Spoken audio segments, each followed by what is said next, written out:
नमस्कार विद्यार्थी मित्रांनो, मी रुपाली देवरमणी। आज इयत्ता 10वी प्रकरण 3 इतिहास या विषयाबद्दल आपण माहिती पाहणार आहोत। प्रकरणाचं नाव आहे उपयोजित इतिहास। या पाठाबद्दल आपण माहिती पाहणार आहोत। तर त्यामध्ये एकूण 5 मुद्दे आहेत। पहिला पॉइंट आहे उपयोजित इतिहास म्हणजे काय, दुसरा आहे उपयोजित इतिहास आणि विविध विषयांमधील संशोधन आहे, तिसरा आहे उपयोजित इतिहास आणि वर्तमान आहे, चौथा आहे सांस्कृतिक आणि नैसर्गिक वारशांचे व्यवस्थापन आहे, पाचवा आहे संबंधित व्यावसायिक क्षेत्रे आहे।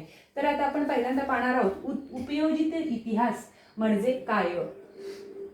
बघा, उपयोजित इतिहास या संज्ञेसाठी जनांसाठी इतिहास पब्लिक हिस्ट्री असा पर्यायी शब्दप्रयोग प्रचारात आहे।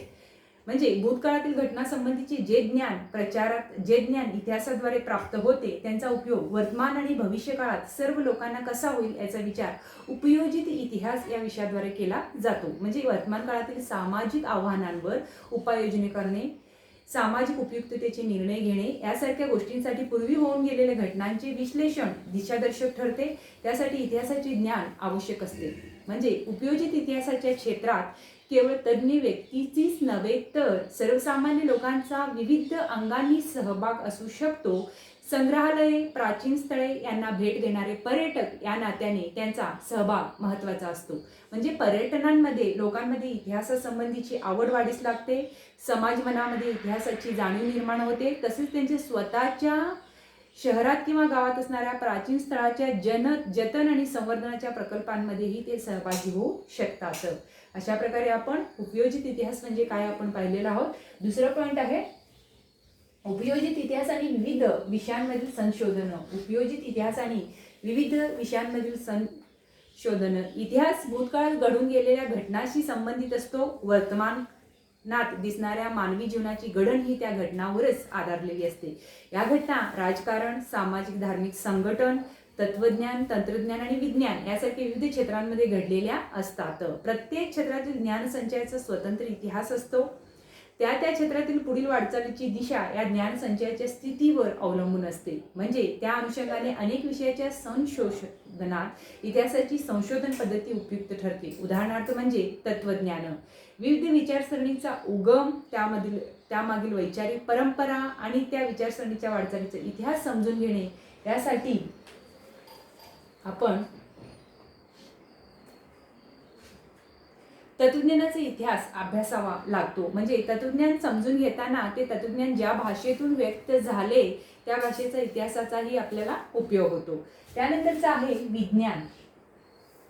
बघा, वैज्ञानिक शोध आणि सिद्धांत याचा कालक्रम आणि त्या शोधांमधील कारण परंपरेची साखळी समजावून घेणे यासाठी विज्ञानाचा इतिहास अभ्यासावा लागतो। म्हणजे गरज ही शोधाची जननी असते असे म्हटले जाते। अनेकदा वैज्ञानिक शोध हे मानवी गरजांची पूर्ती आणि जिज्ञासेचे समाधान करण्याच्या प्रयत्नातून लागलेले असतात। त्यासाठी आधी अस्तित्वात असलेल्या वैज्ञानिक ज्ञानाचा उपयोग केला जातो। या शोधांमधील कारण परंपरा, कालक्रम समजून घेण्यासाठी विज्ञानाचे इतिहासाचे ज्ञान उपयोगी पडते। त्यानंतरचा आहे तंत्रज्ञान। बघा, कृषी उत्पादन, वस्तूचे उत्पादन, स्थापत्य, अभियांत्रिकी इत्यादींमध्ये होत गेलेले बदल आणि त्यामधील कारण परंपरेची साखळी समजावून घेणे यासाठी तंत्रज्ञानाचा इतिहास आपल्याला अभ्यासावा लागतो। म्हणजे वैज्ञानिक शोध आणि तंत्रज्ञानातील प्रगती परस्परावलंबी असतात। मानवाच्या उत्क्रांतीच्या वाटचालीत दगडी हत्यारे घडवण्यापासून ते कृषी उत्पादनाच्या विकासापर्यंत त्याला समजलेले विज्ञान आणि त्यावर आधारलेले तंत्रज्ञान अत्यंत महत्त्वाचे होते। पुढे विज्ञानाच्या प्रगतीमुळे उत्पादन यंत्राचे यांत्रिकीकरण, उत्पादन प्रक्रियेचे यांत्रिकीकरण होत गेले। ते कसे होत गेले, विज्ञान आणि तंत्रज्ञान कसे नेहमीच एकमेकावर अवलंबून असतात हे समजण्यासाठी तंत्रज्ञानाचा इतिहास समजावून घेणे आवश्यक असते। त्यानंतरचा आहे उद्योगधंदे व व्यापार। बघा, उद्योगधंदे आणि व्यापार यामुळे मानवी समाजांमधील परस्पर व्यवहाराचे क्षेत्र विस्तारते। त्यामुळे सांस्कृतिक संबंधाचे जाळेही सतत विकसित असते। उद्योगधंदे आणि व्यापाराच्या व्यवस्थापनाचाच हा एक भाग असतो। त्याचा इतिहास समजावून घेणे महत्त्वाचे असते। बाजार आणि व्यापार यांचे स्वरूप बदलत गेले, या सर्वांमागील मानवी नात्यांचे स्वरूप आणि समाजरचना बदलत गेली। हा सर्व प्रवास समजण्यासाठी सांस्कृतिक घडण, सामाजिक रचना, आर्थिक व्यवस्था इत्यादीचा इतिहास अभ्यासावा लागतो। त्यानंतरचा आहे व्यवस्थापन शास्त्र।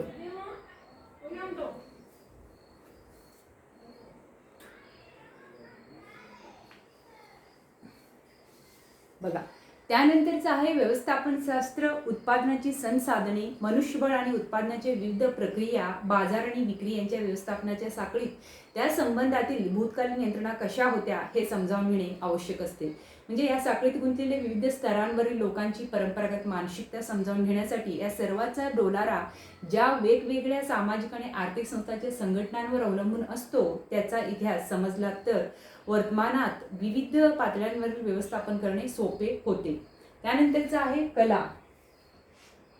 बघा,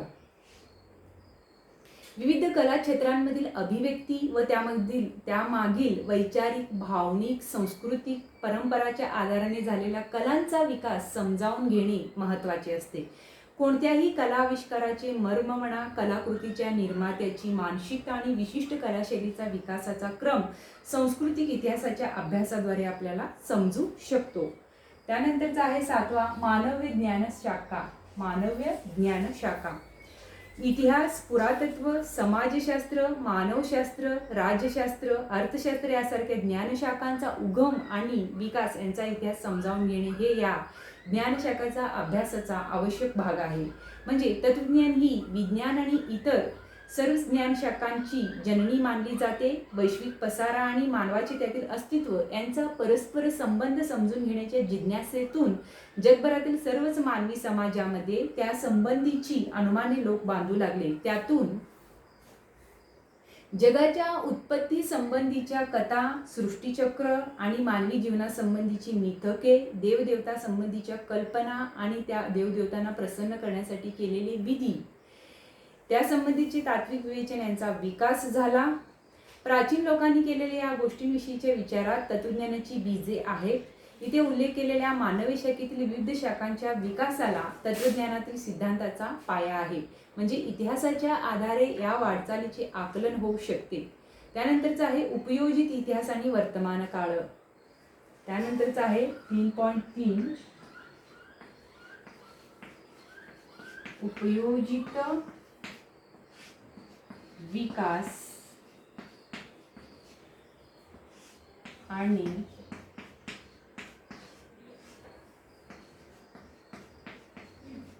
वर्तमान काळ. बघा, इतिहासाचा दैनंदिन व्यवहारामध्ये उपयोग काय असा प्रश्न नेहमी विचारला जातो. उपयोजित इतिहास म्हणजे काय या प्रश्नाच्या उत्तरात वरील प्रश्नाचे उत्तर हे आपोआपच मिळते. भूतकाळाचे मूर्त आणि अमूर्त स्वरूपातील अनेक अवशेष वर्तमान काळात अस्तित्वात असतात. त्यांच्याबद्दल आपल्या मनात कुतूहल असते, आत्मीयता असते. त्यांच्या अस्तित्वाचा इतिहास आपल्याला समजावून घ्यावासा वाटतो, कारण ते आपल्या पूर्वजांनी निर्माण केलेल्या कलाकृतीचे, परंपरेचे अवशेष असतात. तो आपला सांस्कृतिक वारसा असतो, ती आपली ओळख असते. त्यांच्या इतिहासाचे ज्ञान आपल्याला आपल्या उगमाकडे घेऊन जाणारे असते. त्यामुळे तो सांस्कृतिक वारसा आपल्या आणि पुढील पिढ्यांच्या हितासाठी दीर्घकाळ जतन करण्याची, त्यांचे संवर्धन करण्याची आवश्यकता निर्माण करते. उपयोजित इतिहासाच्या आधारे मूर्त आणि अमूर्त स्वरूपातील सांस्कृतिक वारसाचे जतन आणि संवर्धन करता येते. त्यामुळे व्यवसायाच्या अनेक संधी निर्माण होतात. थोडक्यात सांगायचे म्हणजे इतिहासाच्या आधारे वर्तमान काळाचे यथायोग्य आकलन आणि भविष्यकाळासाठी दिशादर्शन असे उपयोजित इतिहासाचे वर्णन करता येईल. अशा प्रकारे उपयोजित इतिहास आणि त्याचा वर्तमान काळ आपण पाहिलेला आहोत.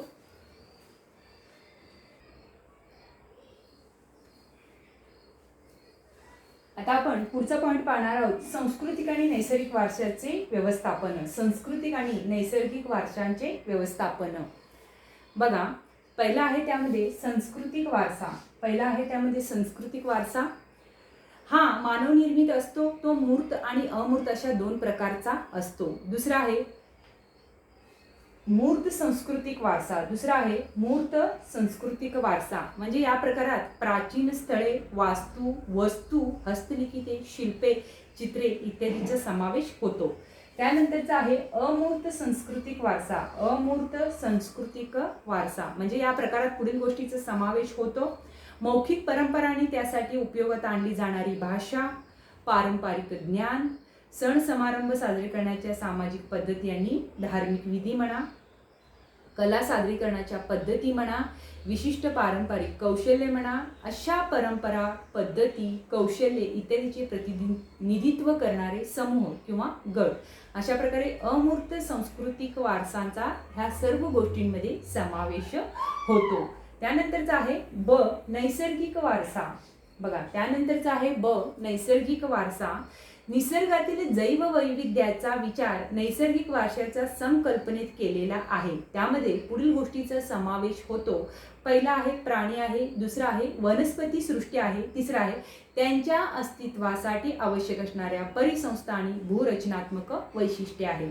पुढील मानवी पिढ्यांच्या हितासाठी आपल्या वारशाचे जतन होणे आवश्यक आहे. नामशेष होण्याच्या वाटेवर असलेल्या सांस्कृतिक आणि नैसर्गिक वारशांचे जतन आणि संवर्धन व्हावे या हेतूने युनेस्को या जागतिक संघटनेने काही दिशादर्शक तत्वे जाहीर केलेली आहेत. त्या दिशादर्शक तत्वाच्या आधाराने जागतिक वारशाच्या पदास पात्र ठरणारी स्थळे, परंपरा याची यादी जाहीर केली जाते.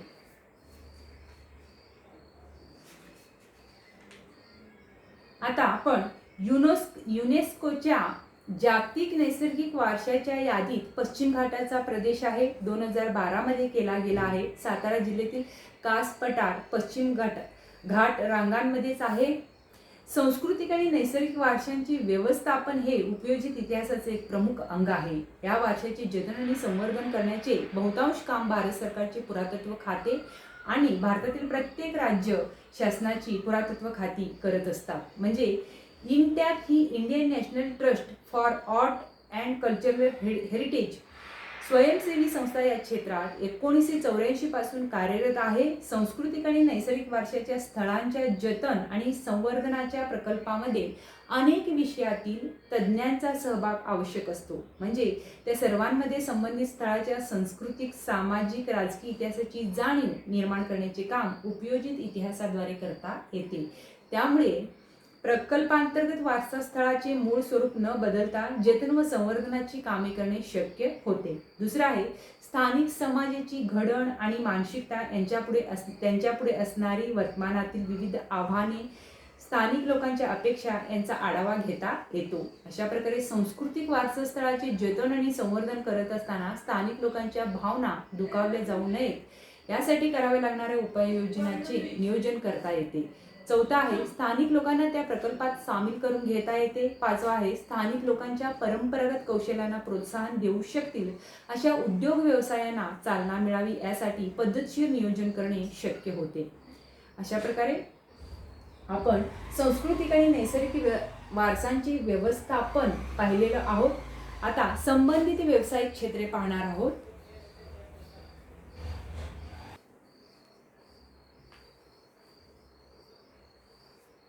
बघा, संबंधित व्यावसायिक क्षेत्रांमध्ये पुढे उल्लेख केलेल्या क्षेत्राशी संबंधित कायदेशीर नियम आणि सार्वजनिक धोरणे ठरवण्यासाठी इतिहासाचे ज्ञान पूरक ठरते. त्यामध्ये पहिला आहे संग्रहालय आणि अभिलेखागार आहे, दुसरा आहे ऐतिहासिक स्थळांचे जतन आणि संवर्धन आहे, तिसरा आहे पर्यटन आणि आतिथ्य आहे, चौथा आहे मनोरंजन आणि संपर्क माध्यमे आहेत.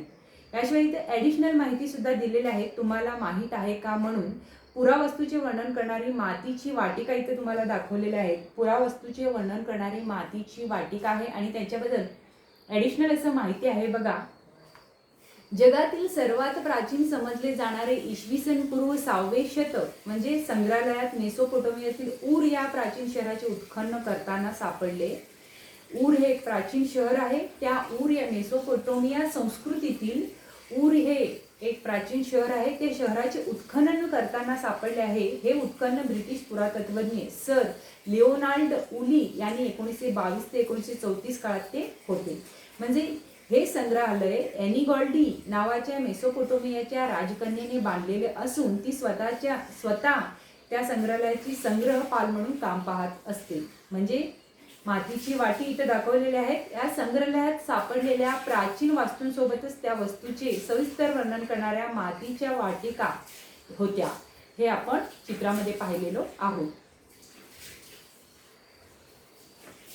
तर याशिवाय इथं काय दिलेले आहे, इंडियन म्युझियम कोलकाता येथील एक इंडियन म्युझियम आहे. इंडियन म्युझियम कोलकाता येथील एक इंडियन म्युझियम आहे, ते आपण पाहू शकता.